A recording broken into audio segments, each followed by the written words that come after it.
This episode of the Old Dogs REI Network is brought to you by Mino Studio.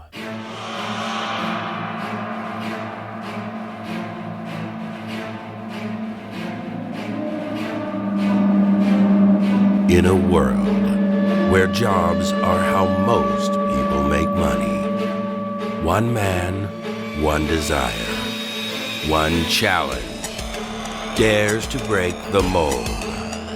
Welcome to the Old Dogs REI Network, where we don't work for money. Money works for us. Coming soon. Viewer discretion advised.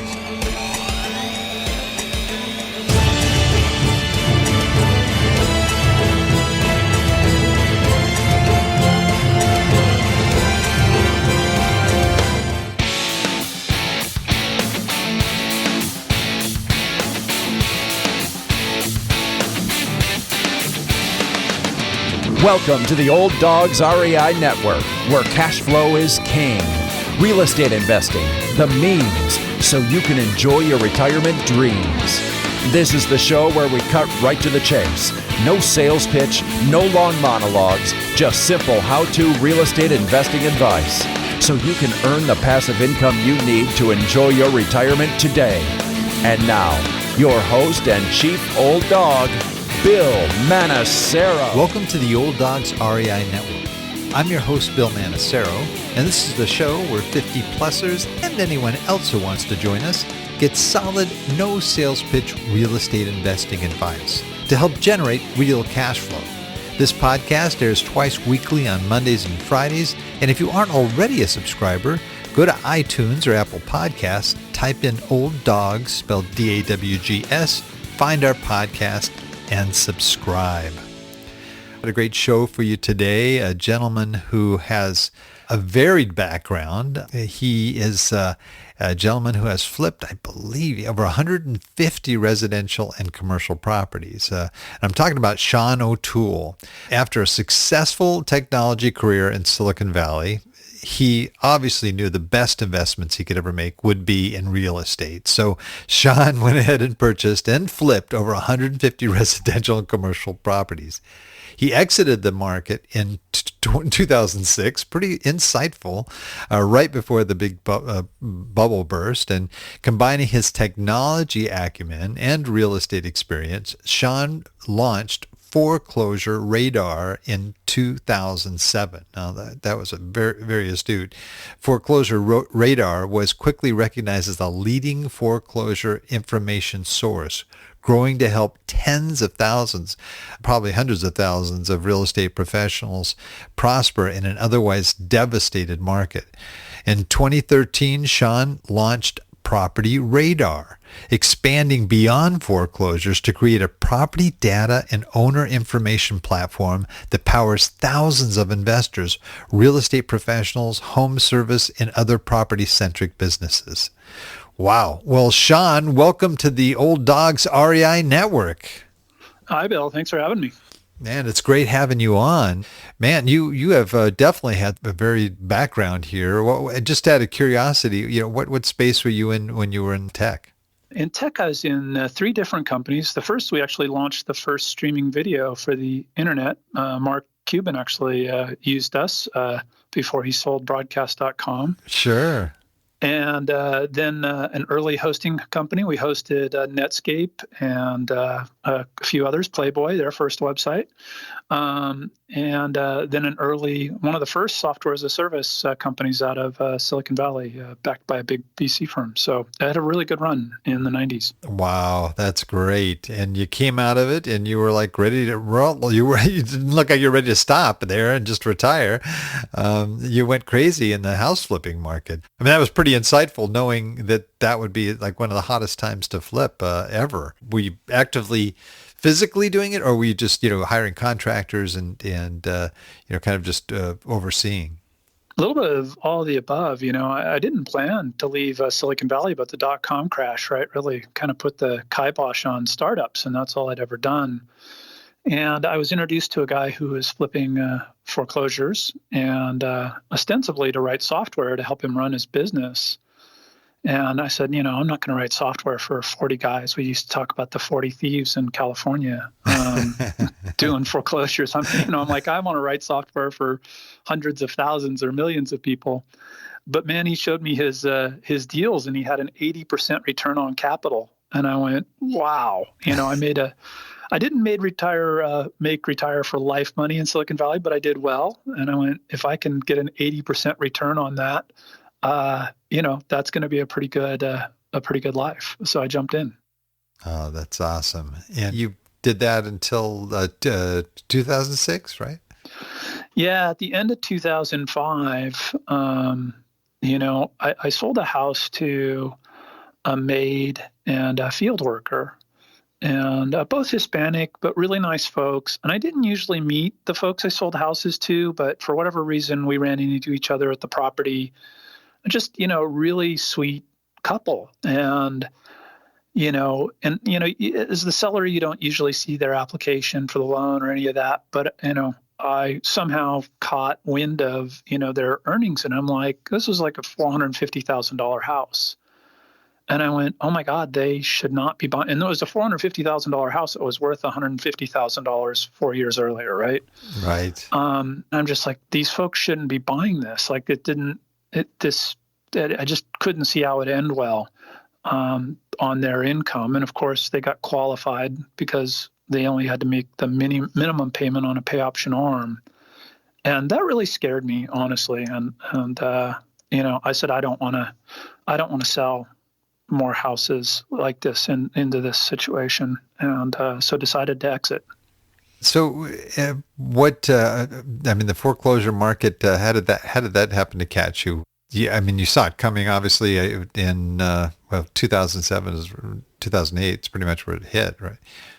Yeah, we wrote our first California foreclosure report in March of 2007, and we said, there's going to be I think it was $1 billion of foreclosure sales in 1 month. Oh man! And boy, did that make headlines, right? Because right around that same time, I went to a California Association of Realtors Expo to show off this new software I built. And, all the realtors rolled their eyes at me and they're like, there's no foreclosures. That's stupid. Why would we ever buy this? Right. So even, mid 2007, I don't think most people realized there was a problem. Ben Bernanke said it's, subprime crisis. It's largely contained. But I got there because I did do a lot of investing in foreclosures starting back in 2001, 2. And there weren't very many, kind of like, the last couple of years. There weren't a lot, but it was still a nice little business. And, and I bought this commercial property and ended up making over $1 million on one deal. Wow. And I said, boy, I'm done with these houses. I only want to do these commercial properties. And so I had started tracking every foreclosure in all of California because there aren't very many commercial foreclosures. And I said, I need to expand my net. And I used some of the money I made on that deal to, broaden, the area that I was tracking. And that really set me up to launch Foreclosure Radar because I was already tracking, so many foreclosures throughout the state. And then as they started to tick up, right, I saw it very early because we had people in every county looking at the data. Now, somebody could tap into that software and be able to, to locate all available foreclosures. How do you get the banks online for something like that? Yeah, so the foreclosures themselves all have to be recorded at the county recorder's office. Okay. There's two primary types of foreclosure in the U.S., judicial foreclosure and non-judicial foreclosure. Mm-hmm. It's mostly non-judicial foreclosure in California. And so it starts with a notice of default being filed with the county recorder, and then a notice of trustee sale, which sets the date and time of the auction. So we would go to the county recorder's office and get all of these notices, and then you combine that together with deeds and mortgages, also from the county recorders, and then the property information from the tax assessor's office. So bedrooms, bathrooms, square footage, all of that, and pull all that together. So you not only know which properties are going to foreclosure, but lots of information about them. Wow. And did it also include pre-foreclosure? Or Yeah, just, so that's the notice of default stage, right? okay. So we call notice of default until the notice of trustee sale, pre-foreclosure, and then notice of trustee sale until the auction. And then after the auction, it either becomes bank owned or is sold to third party.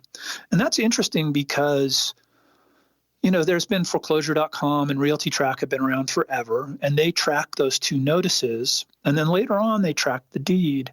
The thing that really made us different is we tracked what happened down at the auction. So the day it sold, we knew whether it was bank owned or sold to third. Those guys just see a deed and they all say, well, it's bank owned, even if an investor bought it. So it was a very unique thing. And if it postponed, we had the new sale date. If it canceled, and we still do this, if it canceled, we would take it off and no longer say it was in foreclosure. So it was a very unique service. It was something that really only the auction investors kept track of. And it really made us the dominant player when foreclosure started to tick up. And you still had to, though, go to wherever that auction was occurring, right? I mean, it was at that time, or were you able to do bidding online at that time? There's still no bidding online in most states. There's a couple of states. There's a few counties in Florida, for example, where you can bid online.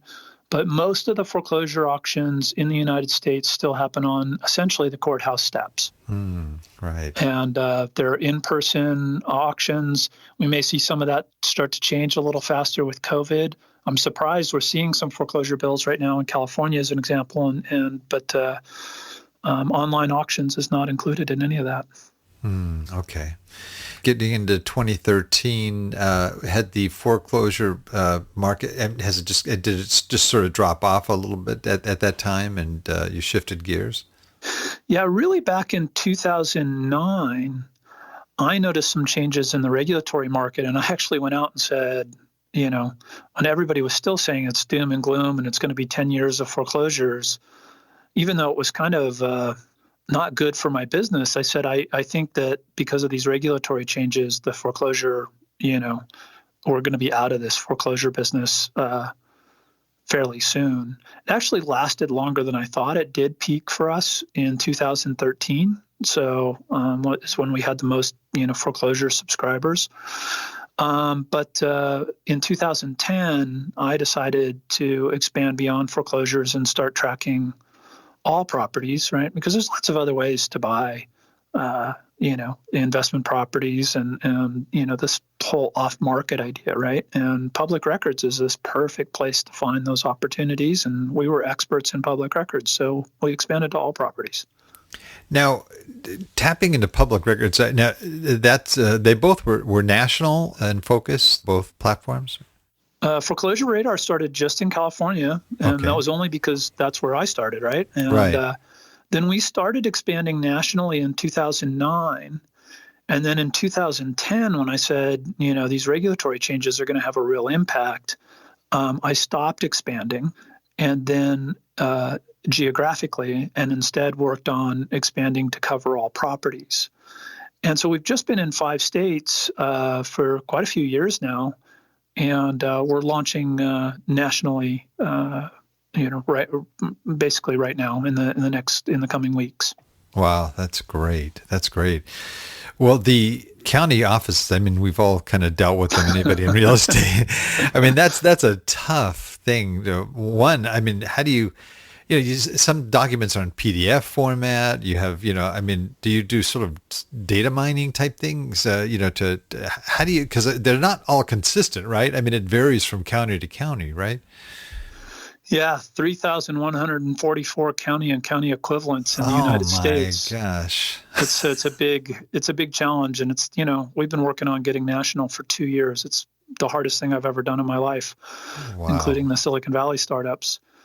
So yeah, public records is this amazing resource, and they're, essentially free, but only if you don't value your time. Only if you don't have a life. And only if you don't have a life. And so yeah, what we do is the tax assessor records. So that's the bedrooms, bathrooms, owner name, owner mailing address, those kinds of things. Those are available digitally And, fairly consistently, there's a number of companies that buy them at every county and then just sell them in bulk. And so that's generally easy than going to every county yourself. So that's not too terrible. The county recorder's office, which is where your deed, your mortgage, your foreclosure notices, liens, judgments, all of those things are recorded. The only actual digital information that they have is the date, document number or book page, document type, so that you know what type of notice it was, and then the two primary parties, the grantor and grantee, as it were, right? Buyer, seller, lender, borrower, etc. And those are really the only pieces of information. Everything else, you have to have somebody look at the document and pull that information out. And so we've got about 1 billion of those documents that we have abstracted in our system now nationally. Wow. That's amazing. That's absolutely, and updating has got to be fun too, I would imagine.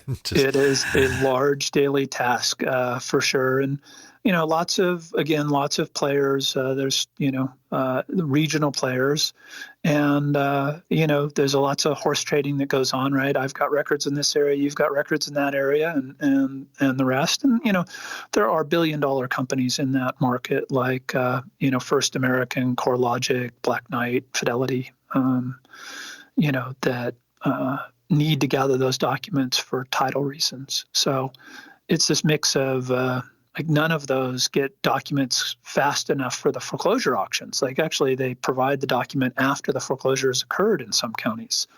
So, we're not able to buy those documents in those counties. We have to go abstract them ourselves. And so it's a mix, right? You have to do some yourself, you can buy some, and it's a lot of work.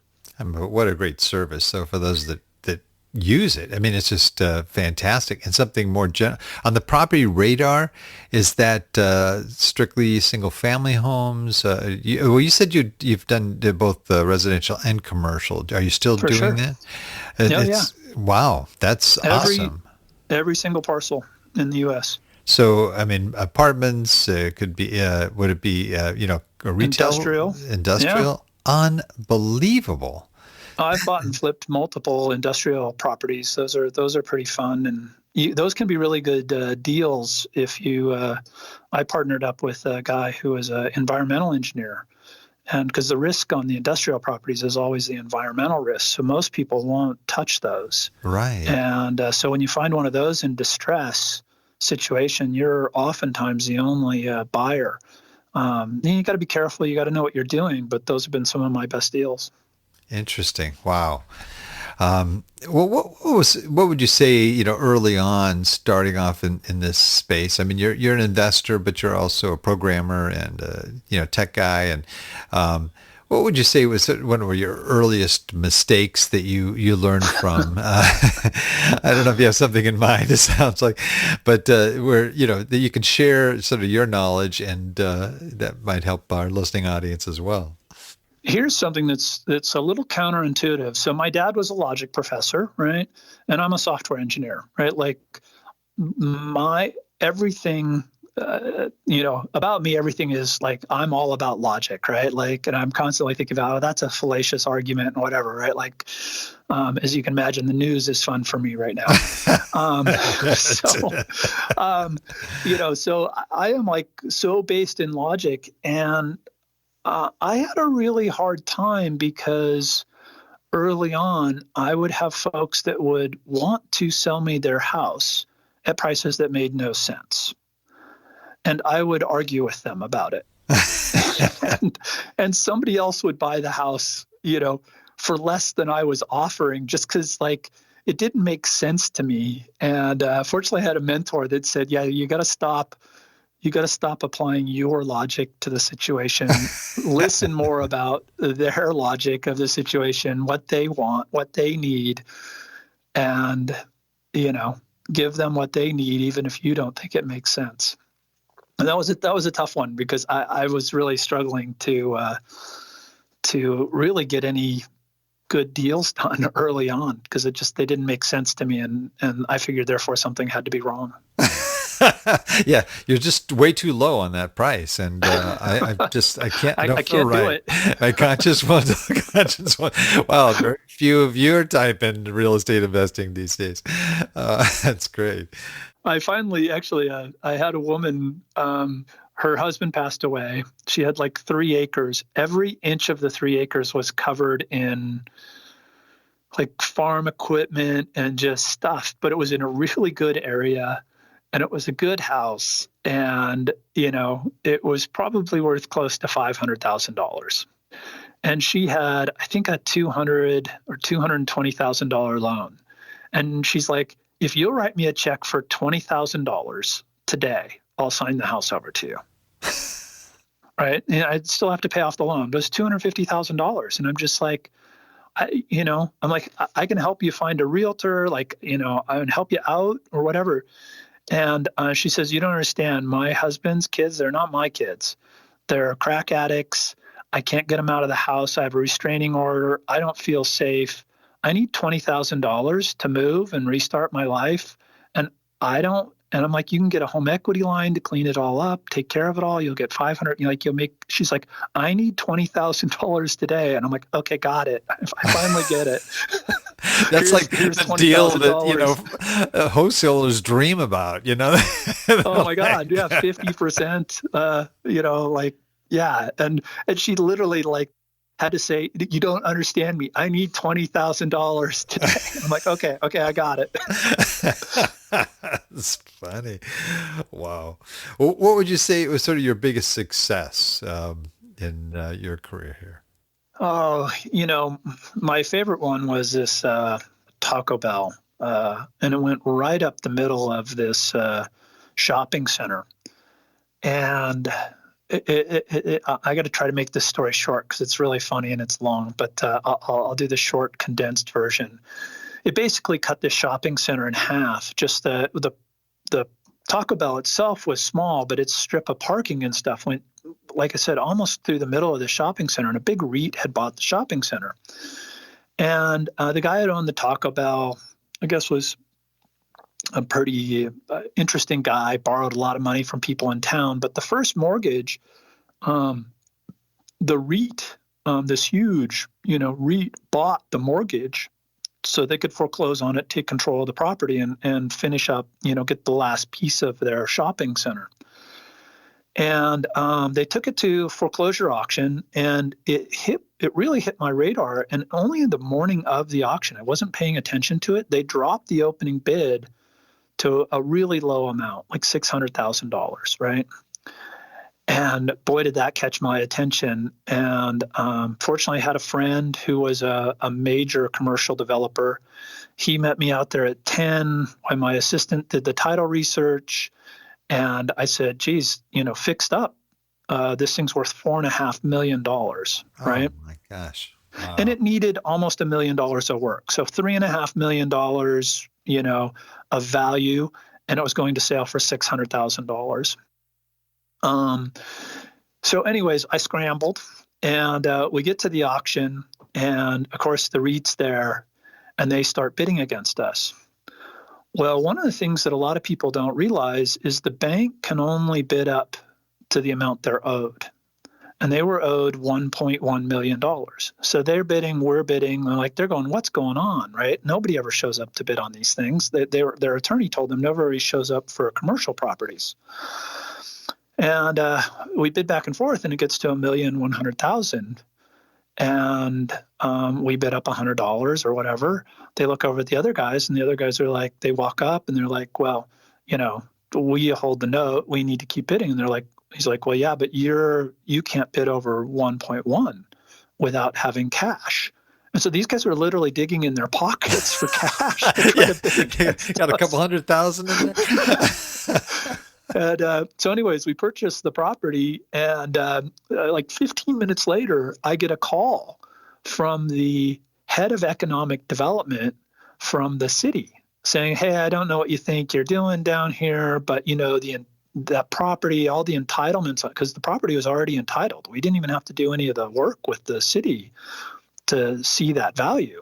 Those entitlements are only under these other guys' name. And I'm like, well, how'd they get the entitlements if they didn't even own the property, right? If they didn't own it, like, why can't I have the entitlements? And he's like, well, yeah, you just don't understand. I think you should just sign the property over to them. They'll be happy to give you a check. You'll have no chance of developing this. I got on the phone with my attorney. My attorney called the city attorney, and the guy called me back and said, yeah, I think you must have heard me wrong because you're telling your attorney crazy stuff. Of course you have the entitlements. And then the Reit sued us, and it was crazy, but we made over, I think, $1.25 million in 60 days. Unbelievable. Wow. Did you end up selling to the Reit? Yeah, we sold to the Reit because it was definitely, they were going to do everything and then some to try to, they were definitely throwing every lawsuit they could think of at it. And I think they would not have prevailed, but are you going to fight them in court for 2 years or just take the cash? We took the cash. Right. Well, hey, that was still, it made a heck of a killing. Oh my goodness. Wow. That's a great story. Well, what's really interesting here is that you've an active investor, but you also have these platforms, and I'm sure you've seen success stories that people have in using your platform, I would imagine. Our audience are primarily people 50 years of age and older that are looking at real estate investing as a means to either supplement their retirement, or maybe they just have that nest egg. They want to keep it going and producing cash flow. And, there's a lot of reasons why people are looking at real estate right now in this especially this baby boomer generation. And what kind of advice would you give to somebody that is in that space? Either they're approaching retirement or they're already in retirement. And, they obviously don't have a long time frame that they want to spend, and they don't want a full-time job, but they definitely would love to be able to to build up this means of generating cash flow and create a legacy, maybe that for leave for their kids and so forth. So what advice would you have for somebody in that space? Yeah, I mean, the cash flow versus legacy is a little bit different, right? Flipping for cash is can be very good and is very lucrative, but it's hard when you're going to make $60,000 on a deal to keep it and make $500 a month as a rental, after the mortgage. So, that's a big kind of decision everybody needs to make. But the number one piece of advice I'd have is stay local. We see so many folks, especially here in California, go halfway across the country to get better ROI. And if you stay local, especially in a place like California, it can be very hard to find a good deal. But putting that time and energy into finding a good deal, public records are your friend. What we like to say about public records is you can know every potential deal by name, right? You can reach out directly to those owners because when you buy a piece of property, your name goes on record. And so it's pretty easy to find those folks, reach out to them, talk to them. And, you may have to talk to 50 folks to find one deal.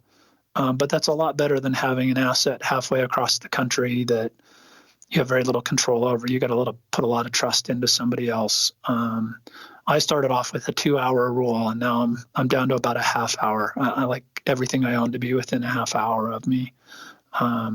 So I think that's lots of good deals happen right around you. Lots of big profits happen right around you. It's actually one of the things a lot of people use our app for is they go in and you can search for what properties have flipped around you.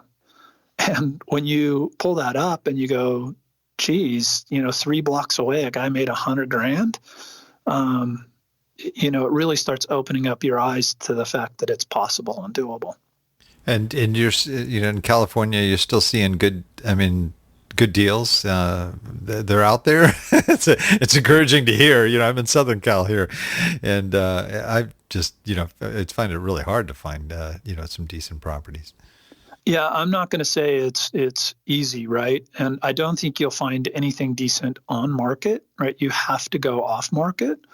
But yeah, no, we see thousands of flips a year in California. And, we have customers that are doing hundreds. So it's not like it was in 2009 where you could go to the foreclosure steps, buy a brand new house in a brand new subdivision and get a 10% return on investment. It's definitely more difficult now than then.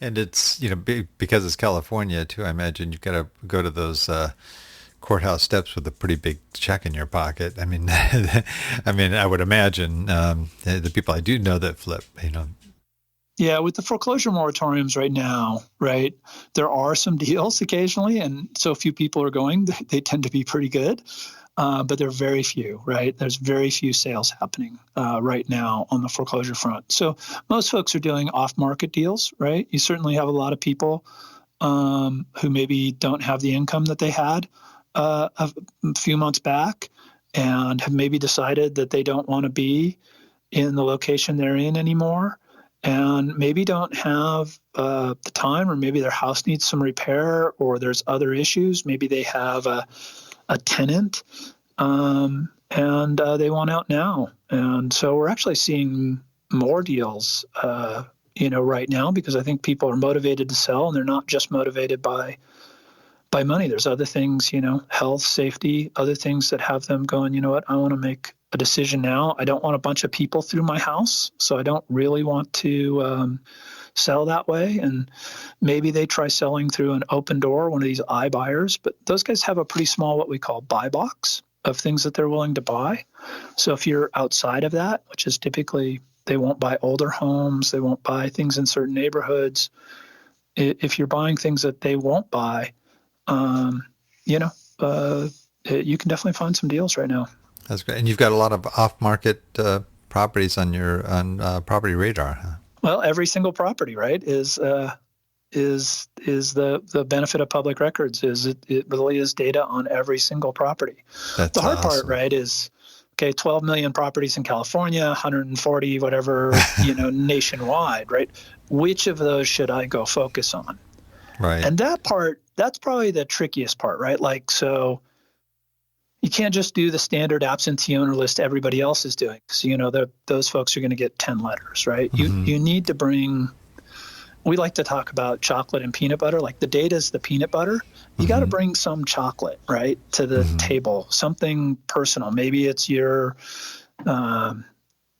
something you're good about. You're good at talking to people on the phone. You have repair abilities. You have a good friend who can do foundation fixes. Whatever it is, like you want to bring something to the table and focus on those properties that are most likely to meet where you can bring something to the table, some sort of differentiator. And there's a million possibilities there.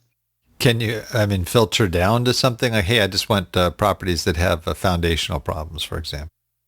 Foundation problems a little hard, but you can definitely look at older properties, right, in certain areas where that's a common issue, right? You can look at the age of the owner. You can look at absentee. You can maybe you want to see if you can get a seller carryback financing. So you look for properties that are free and clear. Maybe the person doesn't want to sell right away, but they'll do a seller carryback or deal like that where they can recognize their the tax piece of it over time.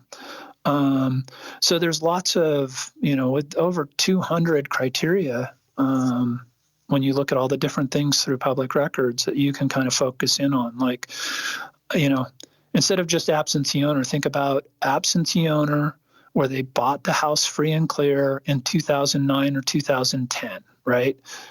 Those folks made a killing, right? And the value's way up, but they probably have a tenant in the house. They may be going now, boy, I'd like to take some chips off the table. Maybe I want to go do something else. I want to reinvest in my own house or whatever. And if you reach out to them with kind of a congratulations, like you timed that market perfectly.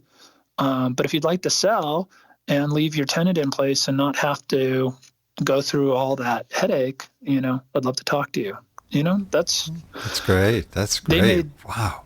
They had so much return on investment for them to leave a little bit on the table at the end to have no headaches is pretty worthwhile. Yeah. God, that's what a great service. Well, what excites you about your company? Looking forward and to your future. You seem very entrepreneurial. You're always coming up with something else, something new. What do you see in the next 10, 20 years down the road? Yeah, I mean, so right now we're really focused on getting national and getting coverage for the rest of the U.S. We continue to bring in more data sets, just more interesting ways. Like, we added vacancy a while back, and we've got quite a few more things on the table that folks can focus on, and specialty things like for note buyers and other folks as well. So excited to get national ad data. And then we're also really excited about,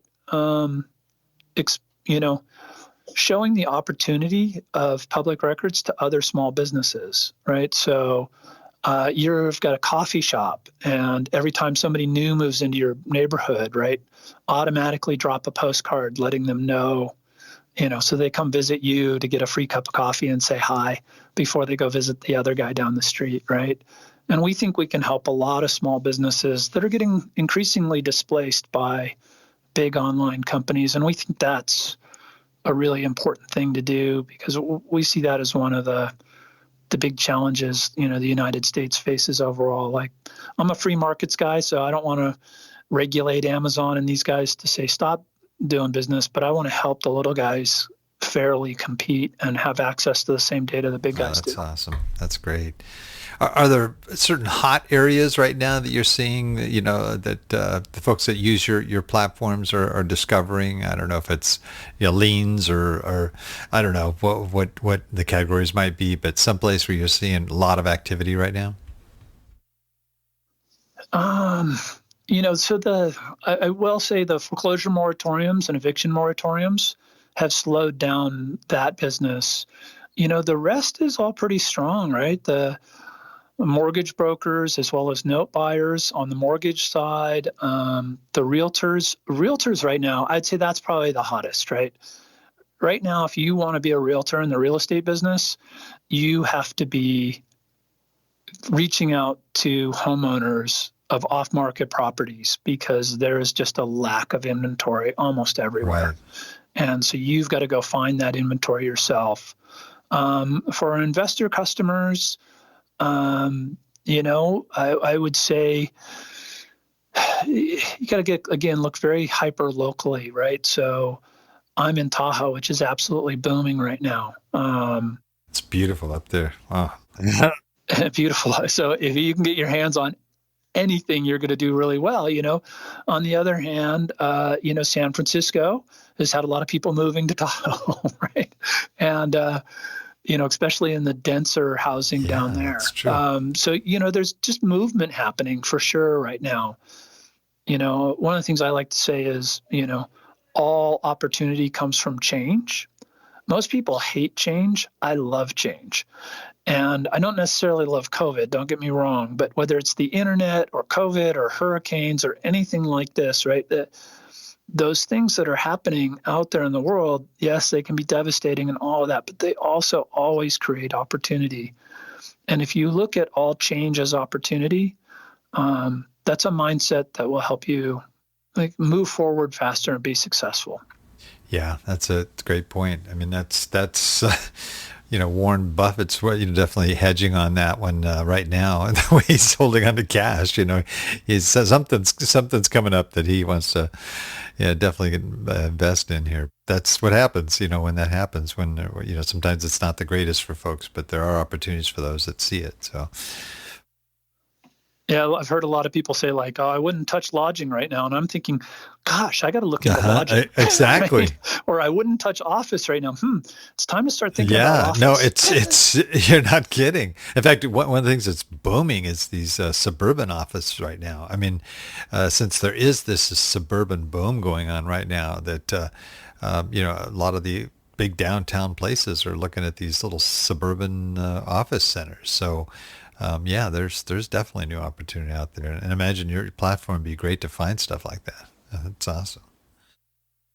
Yeah, I've got quite a few square feet of office, and definitely some tenants are really struggling. And then, I've got a co-working space who, he's got all these folks moving to Tahoe and they need more space. And so he's knocking on my door saying, hey, I need to expand. So, it's just the one thing about what's going on right now is, we're going to see reflation, and there's always winners and losers. And, so again, that's like keeping that eye open for opportunity and looking at change and trying to understand it and figuring out who the winners and losers are going to be.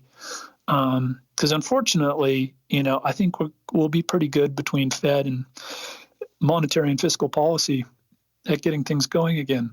But there will be winners and losers in that. There will be some folks that do very poorly and, get unfairly hit, and there will be, definitely winners as well. So hopefully you're on the right side of that. Yeah, good point. Well, we have our time's been zipping by here. There's a lot of great information. No, I really appreciate it. I didn't want to cut you short by any means.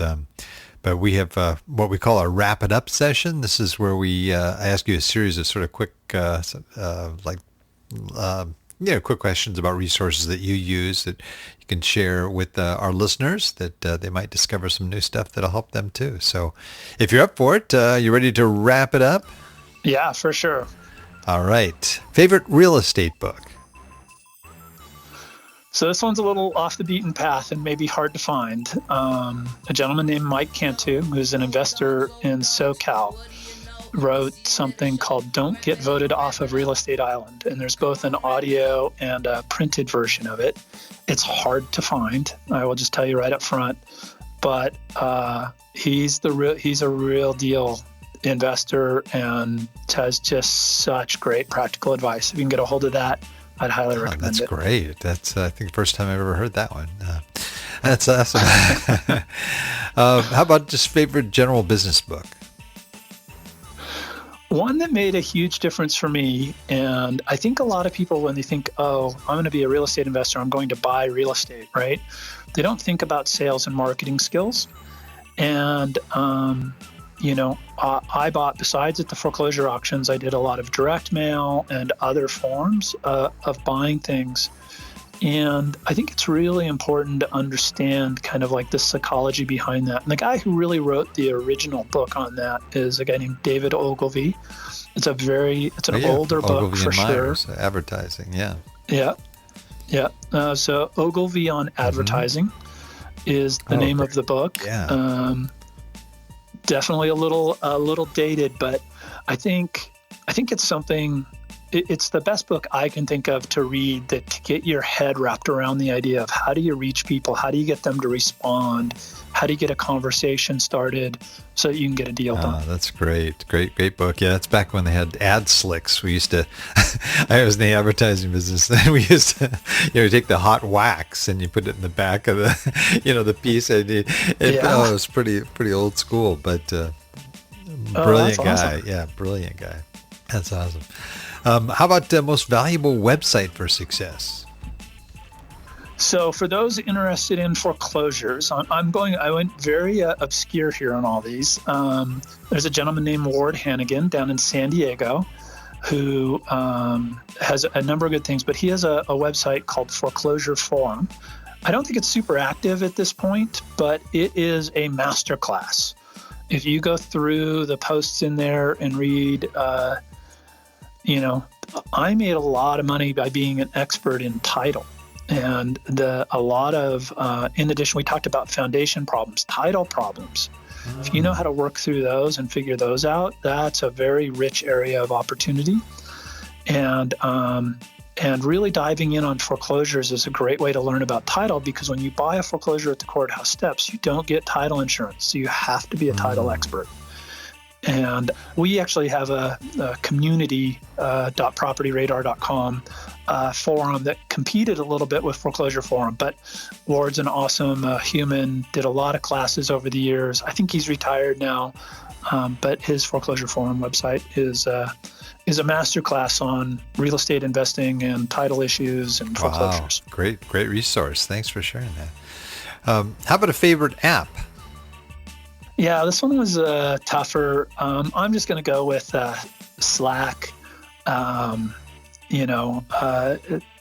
a business app. Certainly use it in my own company, but I have multiple. I've got some nonprofits I'm involved in. I've got some groups that I'm involved in, like mastermind type groups where we're all on Slack together. You can use the free version of Slack, and if you have some friends, get them together into a Slack channel to share ideas and stuff. I think it's a good tool for that. Great. How about a favorite quote? The mediocre teacher tells, the good teacher explains, the superior teacher demonstrates, and the great teacher inspires. I like that. I really like that quote. William Arthur Ward. I like that a lot. That's great. And our final one here, and this is, this should be easy for you to answer here. If you lost absolutely everything you had, and all you had basically is just $1,000 in cash, okay, what would you do with that $1,000 to relaunch your real estate investing business? And this is knowing what you already may know. So this has actually happened to me, and that's too long of a story to go into, but a long time ago in my early 20s. I think really finding a great mentor partner, the guy who taught me the foreclosure business when I came out of .com, I learned so much faster. A common deal. I had some cash, but if I didn't have any cash, so our deal was a little different, but if I didn't have any cash, I think I would have said, I'll do all the work and you provide the capital and the mentorship, right? And that's a pretty great deal for a capital partner, right? Yeah. For somebody to go out there and do all the work, but they have the knowledge to keep you from making mistakes. And a good place to look for those is the foreclosure steps, right? Because those guys are used to buying all cash without title insurance. They can teach you so much. They've seen so many good lessons. And right now, they're kind of sitting on the sidelines. So if you can find some of those guys and, partner with them, it brings a lot of experience to the table. It also brings some cash to the table.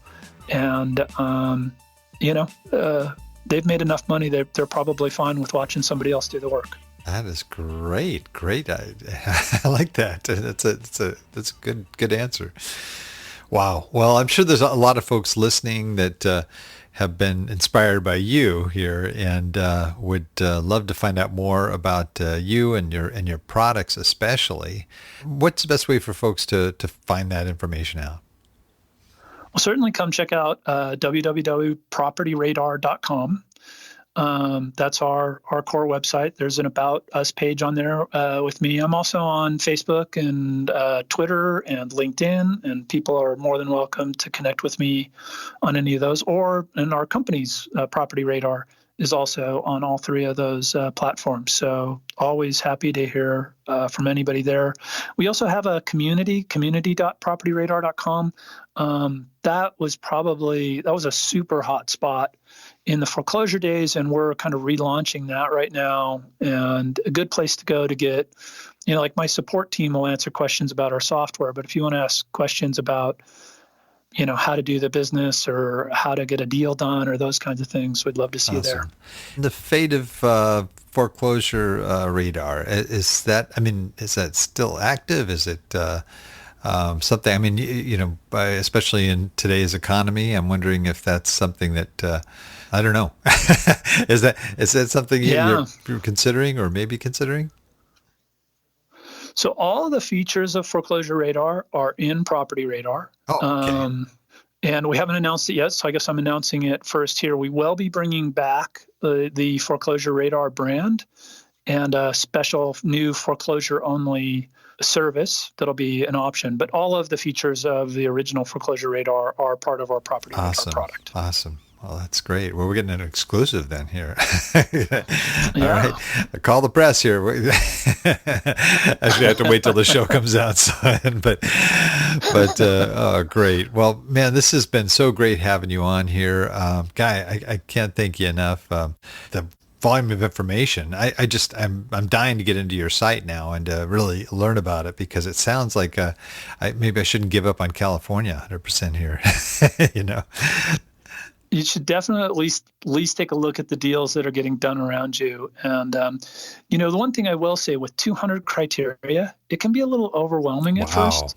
So if you do sign up, make sure you also go to our help page and book a demo with one of my folks, and they'll walk you through and bring you up to speed a lot faster and help you build your first couple of lists, or help you look for those competitors in your market and show you exactly how to do that, so you don't have to sit in there and try to figure it out on your own. That's a great tip. I like that.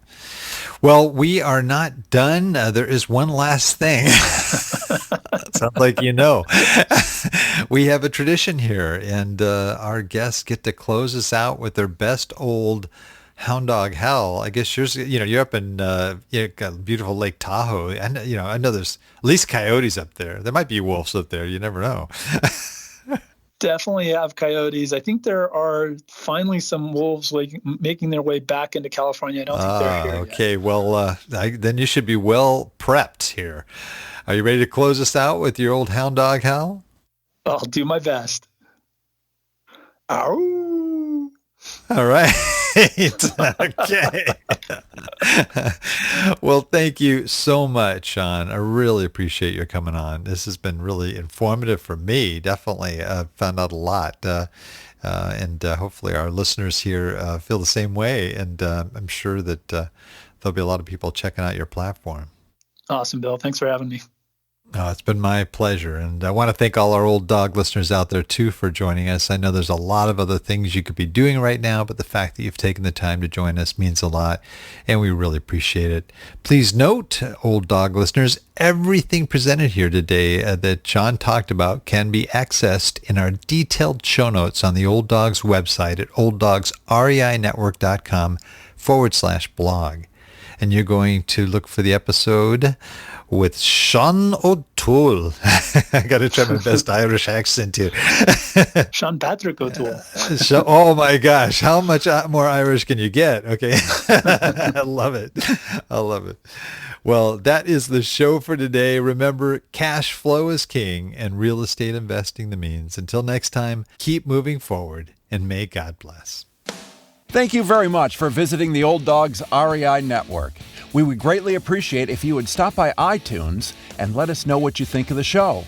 We would love if you could subscribe to the podcast, give us a 5-star rating, and write a review. The more ratings and reviews we receive, the more visible the podcast will be to others. Thank you.